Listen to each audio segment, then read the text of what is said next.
I never saw it coming. One Thursday evening, Zach walked into our living room, and the way he sat across from me, so deliberate, so careful to not sit next to me, should have been my first warning. Then he said it. I've decided we're having an open relationship. Not, I want to discuss. Not, what do you think? Just, I've decided. I blinked, my coffee cup trembling in my hands. 4 years together, 2 years living together, and he just decided. Like he was choosing a movie on Netflix and I was supposed to follow along. My chest tightened as disbelief surged. My voice barely found its rhythm. You've decided? Yeah, he said, eyes avoiding mine. Been thinking about it for a while. We're young. We should explore, experience other people. It's healthy. I stared at him, numb. I wanted to argue, to cry, to throw my coffee across the room, but something in me stayed calm, eerily calm. When did you decide this? I asked, my tone low but steady. Does it matter? I'm telling you now. Perfect timing, I thought bitterly. Just perfect. Especially because I already suspected there was someone else, someone he'd been talking to behind my back. And sure enough, the name came out in his casual, too calm tone. Eli. Eli. The girl I'd seen him smile at a little too long, laugh at jokes I didn't hear, linger near in ways that made my stomach twist. Now she wasn't just a passing thought or a friendly acquaintance. She was his permission to explore, his excuse, his choice, right there in front of me. I wanted to scream, to shake him, to demand an explanation, but the words tangled in my throat. He was calm, smiling faintly, as if the world hadn't shifted under my feet. He told me Eli had been interested for months, that now the rules allowed it.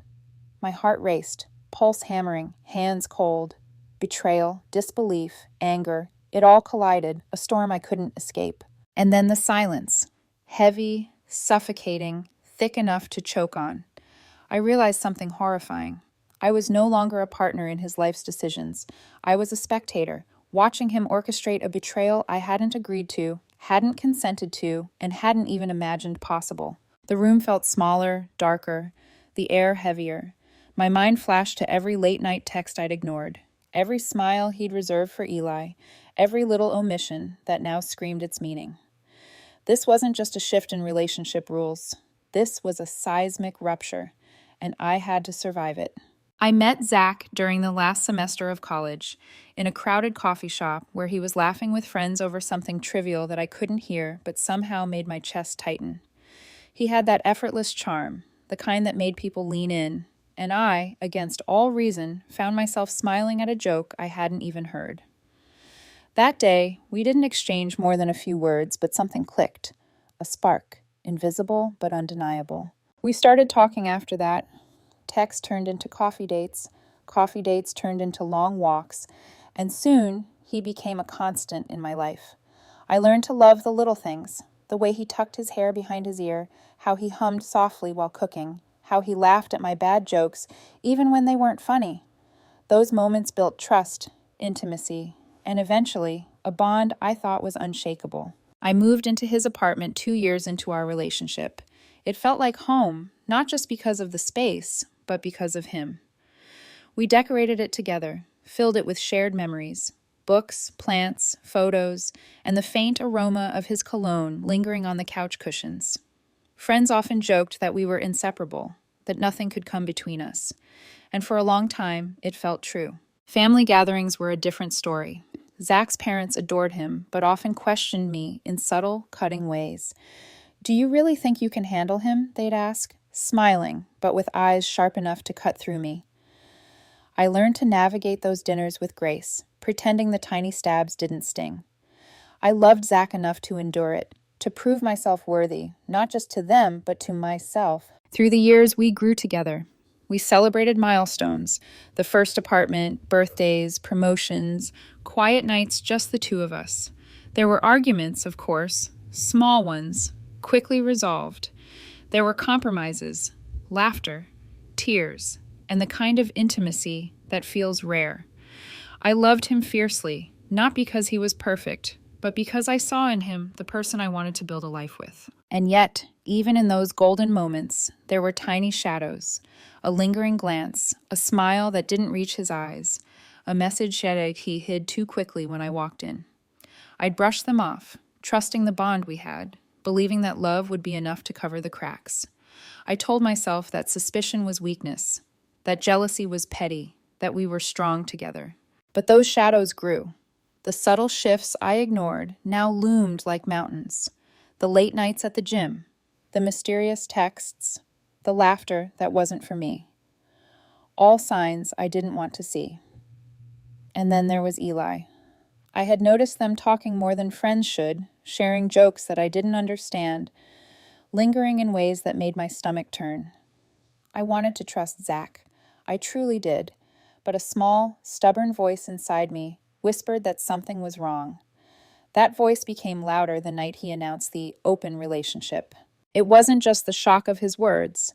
It was the culmination of every small doubt, every whispered fear, every ignored warning. 4 years of love, laughter, and trust, unraveled in a single sentence. I had believed in us, in him, in our bond, and suddenly the foundation cracked, revealing everything I had refused to see. The days following Zach's declaration were a blur of disbelief and tension. At first, I tried to normalize it, to convince myself that maybe, just maybe, this open relationship could work if we set rules.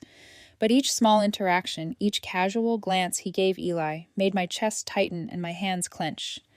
I started noticing patterns I had once dismissed. The way he laughed at her messages, the way his phone buzzed when she texted, the little excuses he made to see her outside of planned hangouts. One evening, I came home early from work, my mind clouded with worry, only to find Zach sitting casually on the couch, scrolling through his phone.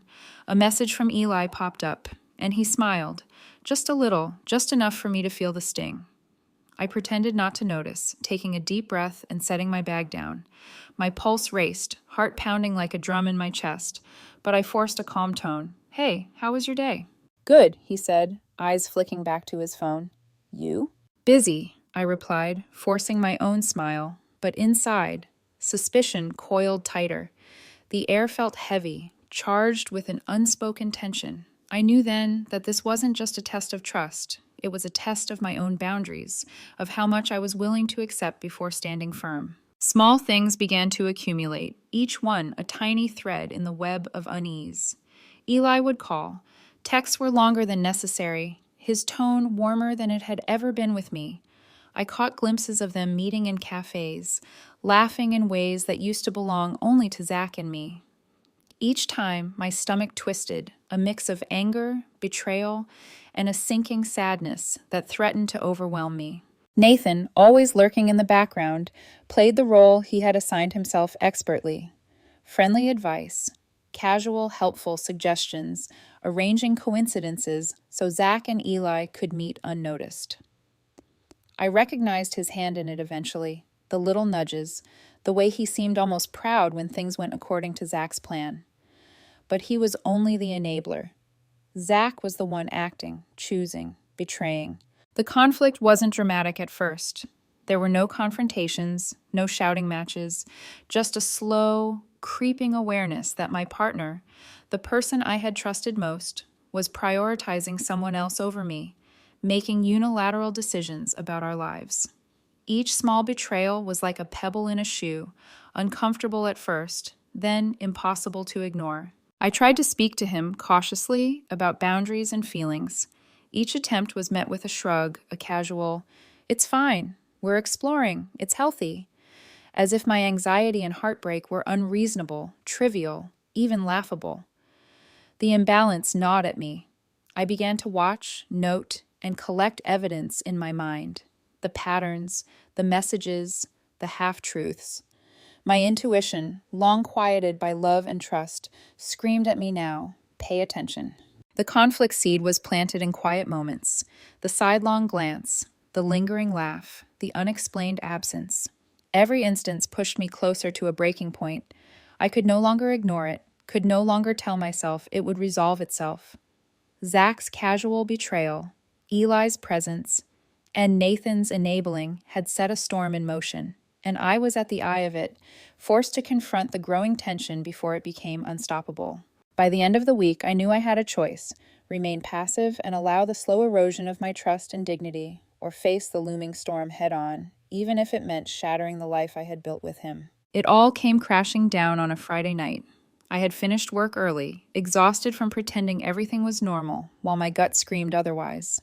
I walked into the apartment and froze. Zach wasn't alone. Eli was there, sitting casually on the couch, laughing at something Zach had said. Their laughter, warm and intimate, froze me in place.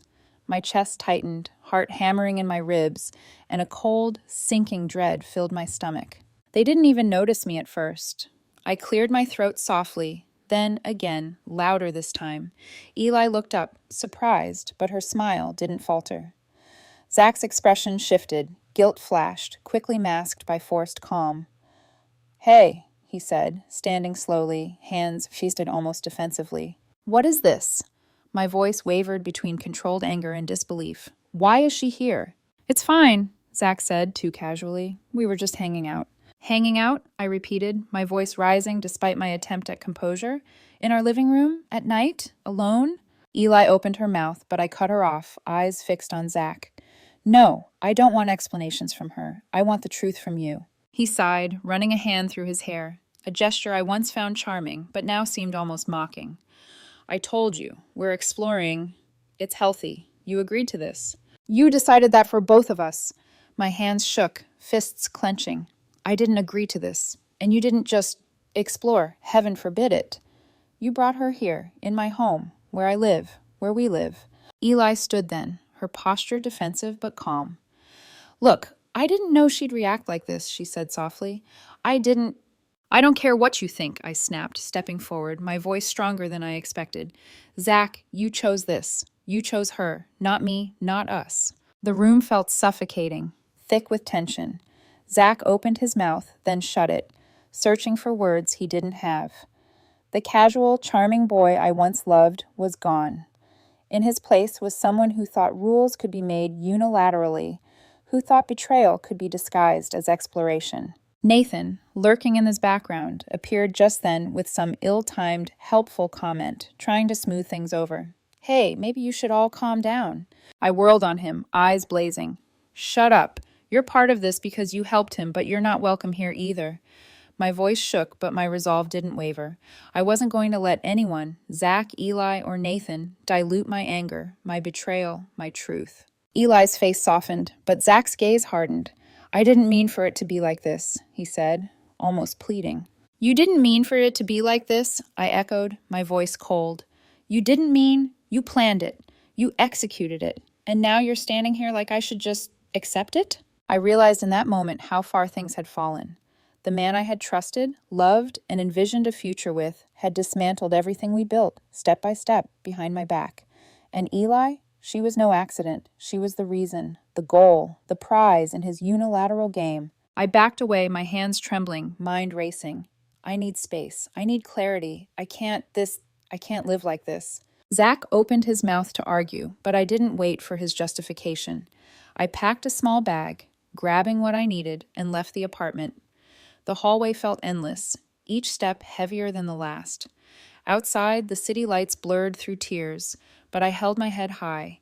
I had been blindsided, betrayed, humiliated, but I was still standing. The inciting incident was brutal, sudden, and undeniable. Zach had crossed the line, and I could no longer ignore it. The choice was clear: face the storm, take control, and reclaim my life, or let him destroy the trust, love, and respect I had painstakingly built for myself. That night, as I sat on a friend's couch, bag at my side and heart racing, I realized something vital. This wasn't just betrayal. It was clarity. The moment of truth had arrived, and from it, my path forward would be defined, not by Zach, not by Eli, and certainly not by Nathan, but by me. Sitting on my friend's couch, bag at my side, I felt my body shake in a way I hadn't experienced since childhood heartbreaks. My hands were cold, my pulse racing, and yet, beneath it all, a strange clarity began to emerge. I was hurt, furious, humiliated, but I was also alive, aware, and painfully, beautifully awake. Every image of Zach and Eli in the apartment replayed in my mind. The way they laughed together, the casual intimacy, the ease with which they occupied the space that had once been ours. I felt my chest tighten, my breath catch. Anger coursed through me, hot and sharp, a reminder that I had been betrayed not by circumstance, but by choice, Zach's choice. I thought of Nathan too, lurking in the background, his supposed helpful nudges that enabled this betrayal. I wanted to shout at him, shake him, demand why he thought it was okay to assist in destroying someone else's trust. But I realized quickly that my focus couldn't be on him. Not yet. My focus had to be on me. Late that night, I sat in silence, the apartment empty around me, listening to the distant hum of traffic. Memories of our early days together flooded in. The walks, the quiet nights, the laughter. My mind clawed at them, trying to reconcile the warmth of the past with the cold reality of the present. I felt tears prick my eyes, but I swallowed them. Not because I was strong, but because I had to survive the onslaught of emotion, had to anchor myself before confronting what came next. I texted Zach once, cautiously, my fingers trembling. "We need to talk." His reply was immediate. "Not now. Come home later." I stared at the screen, heart sinking. The audacity of him, the casual dismissal of my pain, it made me furious, but it also steeled me. No longer would I be passive, waiting for explanations or apologies. I had been blindsided once. I wouldn't allow it again. I reached out to a close friend, someone who had always seen through the layers of my optimism and trust. I told her everything: the announcement, the laughter, the presence of Eli, Nathan's subtle manipulations. She listened, letting me pour the anger and disbelief into words, validating what my heart had been screaming. By the time the call ended, a tiny ember of resolve had been kindled. Sleep that night was fractured. Images, words, and unspoken intentions played like a film on repeat behind my closed eyelids. I realized something essential. The betrayal was external, but the pain and clarity were internal. Zach's actions had forced a confrontation not just with him, but with myself, my limits, my expectations, my self-respect. By morning, I knew the next steps couldn't be hesitant or half-hearted. I had to face him, face Eli, face Nathan if necessary, and claim the truth of my feelings. But first, I needed to breathe, to organize my thoughts, to let the storm rage internally before confronting it externally. My reflection in the mirror showed a woman still standing, eyes bright with both anger and determination. She would not crumble, not completely. I spent the day retracing our recent interactions, piecing together the subtle signs I had ignored. Every laugh he shared with Eli, every text he hid, every casual dismissal by Nathan now made sense. The conflict that had been seeded weeks before had grown into a tree of betrayal with roots deep in deception. Recognizing it was painful, but it also gave me power. Knowledge, clarity, and insight. Tools I could wield to navigate the chaos he had created. And so, I prepared. Mentally, emotionally, spiritually. I braced myself for confrontation, for heartbreak, for revelation. I wasn't naive. I knew Zach's charm, his defensiveness, his ability to twist narratives. But I also knew my own strength, my ability to stand firm, to demand truth, and to protect my dignity. The first step toward reclaiming control was acknowledging my pain, naming it, and allowing it to fuel me. That day, I realized survival wasn't about ignoring betrayal or pretending it hadn't happened. Survival was about recognition, confrontation, and reclaiming one's agency, and I was ready. The following week was a battlefield of subtle confrontations, awkward encounters, and escalating tension. Zach didn't attempt to hide Eli anymore. In fact, their interactions were almost performative, as if he wanted me to see every laugh, every touch, every shared glance. My stomach twisted at each moment, a mix of rage, heartbreak, and disbelief, but I forced myself to watch with unflinching eyes. I wouldn't be blindsided again. Nathan, ever present in the background, became even more obvious in his role as Zach's accomplice. He'd appear at the gym or in cafes, casually nudging situations so that Zach and Eli could meet undisturbed. I confronted him once over coffee, voice low but fierce. "I know what you're doing, Nathan. You're helping him." He leaned back, pretending innocence, and smirked. "I'm just being a friend." I slammed my hand on the table. "A friend doesn't orchestrate someone's betrayal. Don't pretend you're neutral. You're part of this, and I see it." His smirk faltered, but he didn't respond. I left, feeling a mixture of satisfaction and frustration. Confrontation was only the first layer of escalation. The real challenge was navigating the daily emotional warfare, the psychological chess game Zach had initiated. Home became a minefield. Zach would casually mention plans with Eli, speak in hushed tones on the phone, or suddenly appear more affectionate with me in ways that were calculated, confusing, and infuriating. Each gesture felt like manipulation, each word a potential trap. I realized he was testing my reactions, seeing how much control he still had over me. And then came the family involvement. Zach's parents, previously distant but subtly judgmental, began inserting themselves. "Are you handling this situation well?" his mother asked, with an almost too sweet tone during Sunday brunch. "It must be difficult for you." I wanted to scream. Difficult, betrayed, humiliated, manipulated, that's what it was. But I kept my composure, sipping coffee, smiling politely. I had learned long ago how to navigate family dynamics. Now it was a tool. I realized that their concern wasn't entirely genuine. It was tinged with complicity, a reflection of Zach's carefully constructed narrative. Eli, Shuai, too became bolder. She would show up at social gatherings, linger near Zach, laugh a little too closely. Each encounter felt like a test. Could I remain composed, unshaken, asserting my presence without losing control? I did my best, but inside, my mind raced. Every laugh, every casual touch, every innocent glance was a reminder of what Zach had chosen over me. I began documenting everything: messages, dates, small incidents, not for revenge, not for confrontation, but for clarity, for a record of the emotional reality I was living. I needed evidence not just to prove my suspicions, but to remind myself of the truth, to anchor myself amidst the swirling chaos. One evening, I returned home unexpectedly early from work, hoping to catch Zach alone, to finally demand answers. Instead, I found him and Eli laughing together, wine glasses in hand, comfortable, intimate, casual. My throat tightened, a scream clawing at my chest, but I breathed, forcing calm. "We need to talk," I said, voice steady despite the storm inside. He glanced up nonchalant. "Not now, relax." "Not now?" My hands shook, eyes blazing. "Zach, do you realize what this is doing to me? What you're doing? You're destroying everything we built." Eli froze, guilt flickering across her face for a fraction of a second before disappearing behind her practiced smile. I didn't. Don't speak," I interrupted, turning my gaze back to Zach. "You made your choice. I need clarity, answers, and respect. Not excuses, not casual dismissal, respect." The confrontation spiraled, voices raised, tension mounting. Zach tried to charm, to manipulate, to justify. Eli attempted to interject, but I silenced her with a look. Nathan, of course, appeared shortly thereafter, ostensibly to mediate, but his presence only intensified my fury. He was complicit, a silent architect of my heartbreak. Family gatherings, work events, even casual evenings out became arenas of psychological warfare. Each interaction tested my composure, forced me to navigate the dual realities of public calm and private chaos.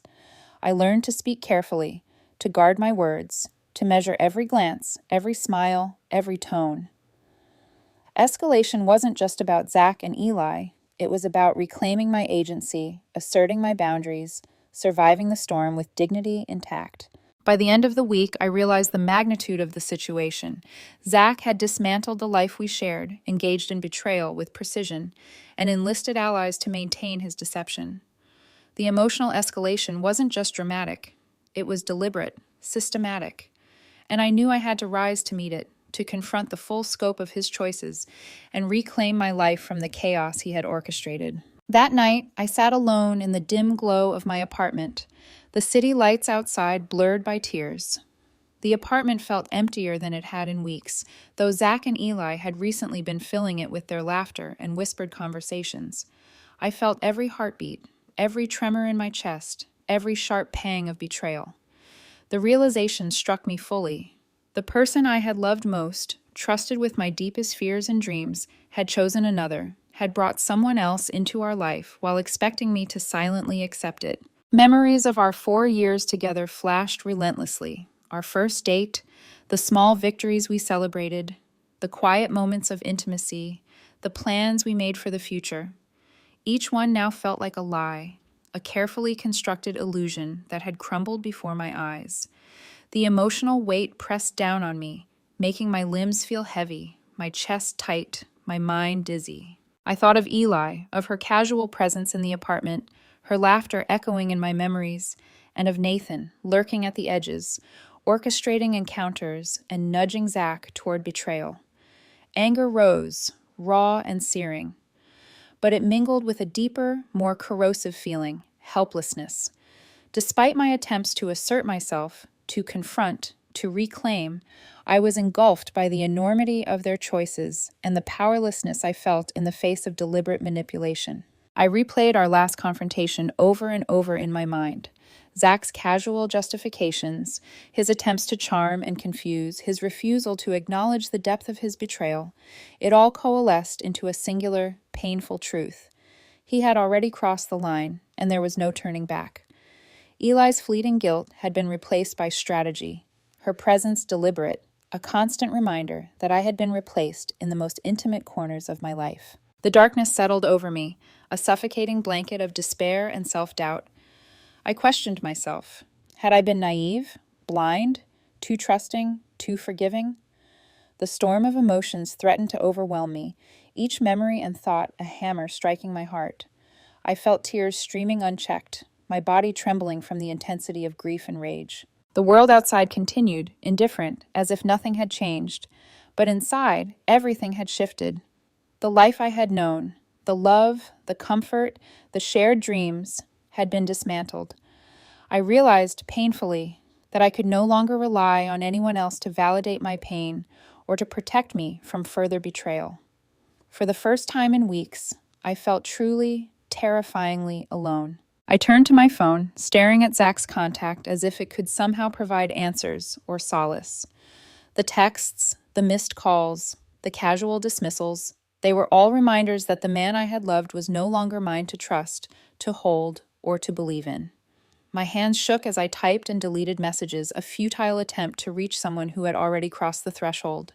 And yet, amidst the despair, a tiny ember of clarity began to glow. I realized that while Zach had chosen betrayal, and Eli and Nathan had played their parts, my own strength was still intact.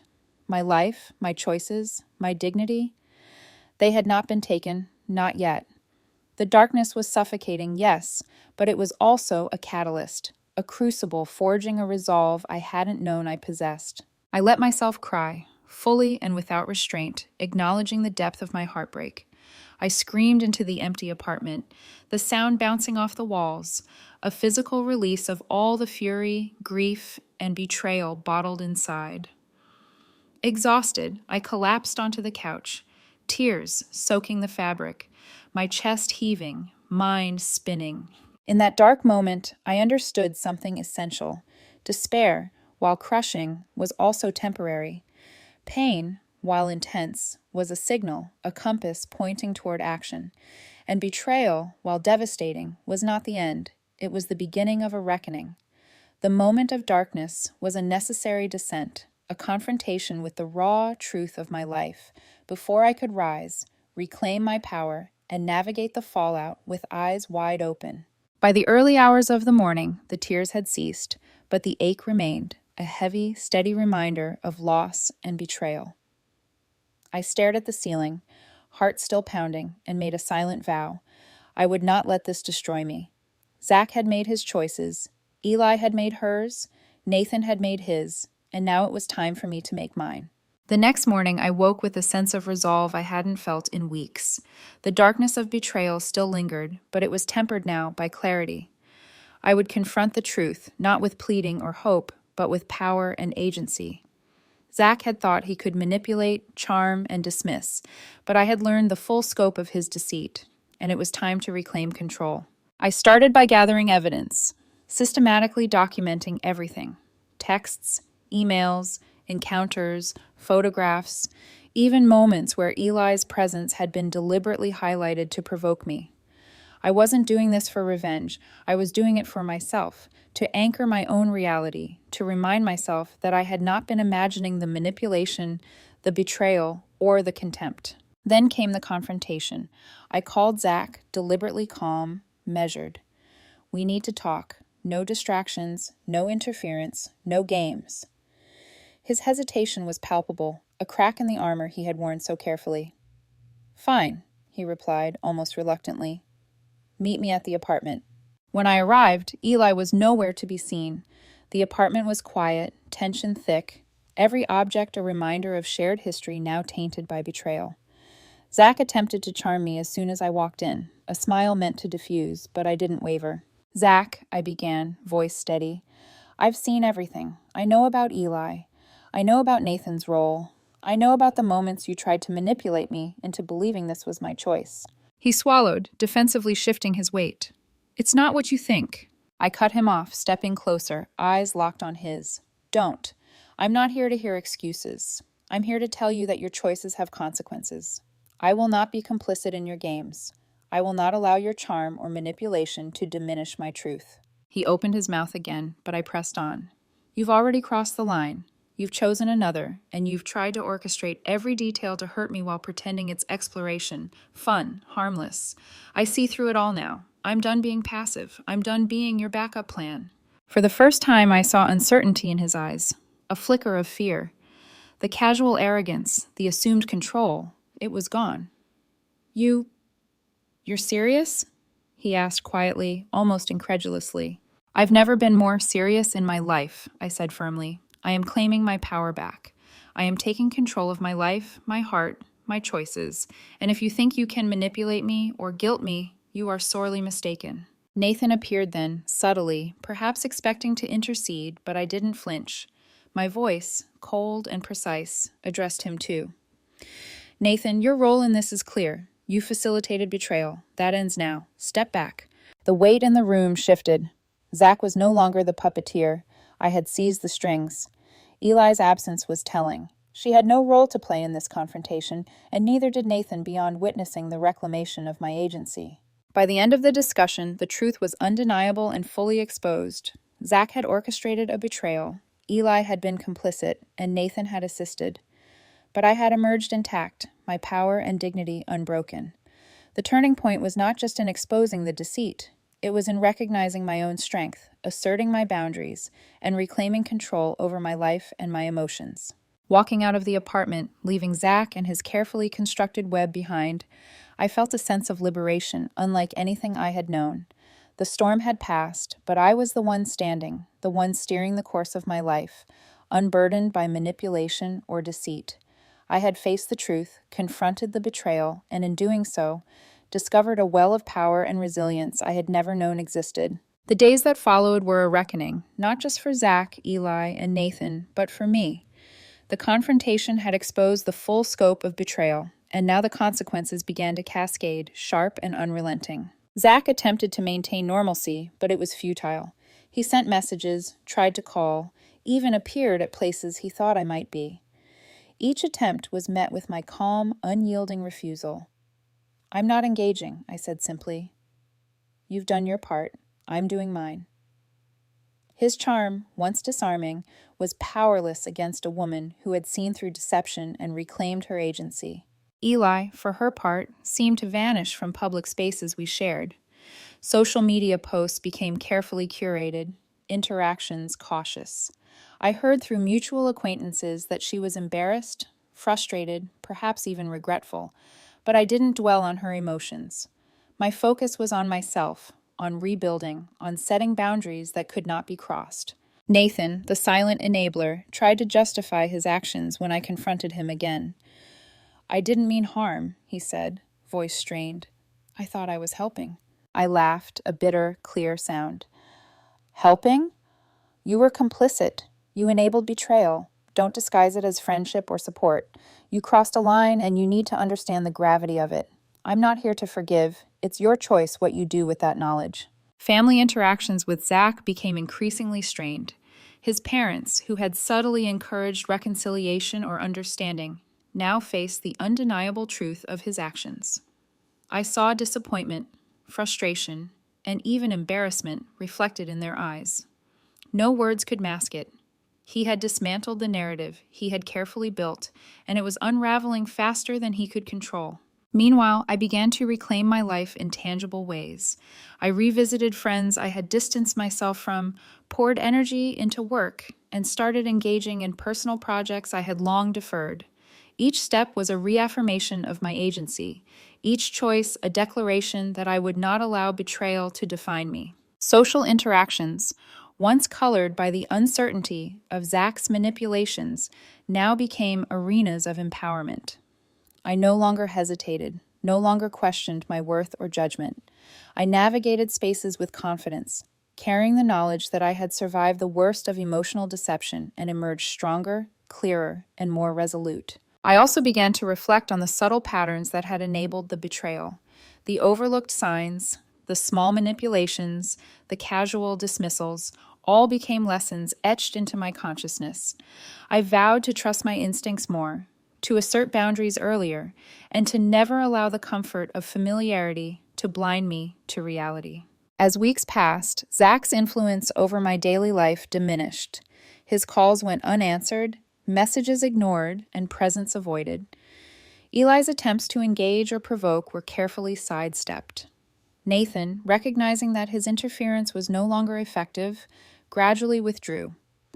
The fallout of their actions was not just their personal consequences, it was the collapse of the delicate, manipulative ecosystem they had created, leaving me standing in the center, whole and unbroken. By the end of this period, I had reached a profound understanding. Betrayal, while devastating, did not have to dictate the trajectory of my life. The chaos, the emotional manipulation, the heartbreak, all of it was a storm I had survived.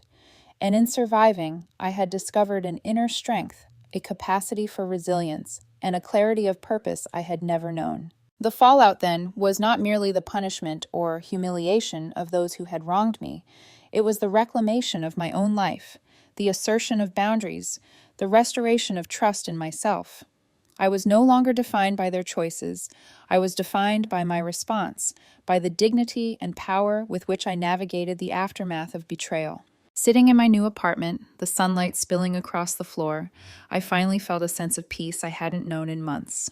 The chaos, the betrayal, the emotional turmoil, it was all behind me. Not because Zach, Eli, or Nathan had changed, but because I had.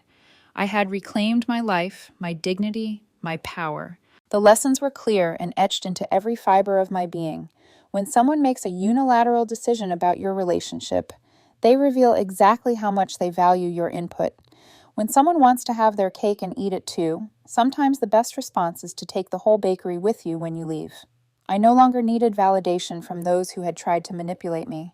My worth was self-evident, undeniable, and untouchable. I learned to trust my instincts, to recognize the subtle signs of deception, and to assert boundaries without hesitation. I learned that betrayal, as devastating as it is, can also be transformative. It can illuminate inner strength, reveal resilience, and open doors to personal growth that might otherwise have remained closed. Zach, Eli, and Nathan faded from my life, their roles in my story reduced to lessons rather than ongoing torment. I no longer dwelled on their choices, no longer allowed their actions to cast shadows over my present. I focused on the people who mattered, the friends who had stood by me, the new connections I was building, and the self I had rediscovered through fire and heartbreak. And most importantly, I learned to protect my heart without hardening it. I allowed myself to feel, to trust cautiously, to hope, and to love again, but always with eyes wide open, always with boundaries clear, always with the knowledge that my voice, my choices, and my agency were non-negotiable. The road ahead was mine to navigate, unburdened by deceit, strengthened by experience, and guided by the unwavering truth that I had survived, I had grown, and I had emerged stronger than ever. Freedom, clarity, and self-respect were now my constants, and for the first time in months, I could breathe without fear, without regret, and without compromise. Life lesson learned. When the people around you reveal who they truly are, believe them. And when someone tries to diminish your value, reclaim your power, stand tall and walk forward, because the only life you can fully control is your own.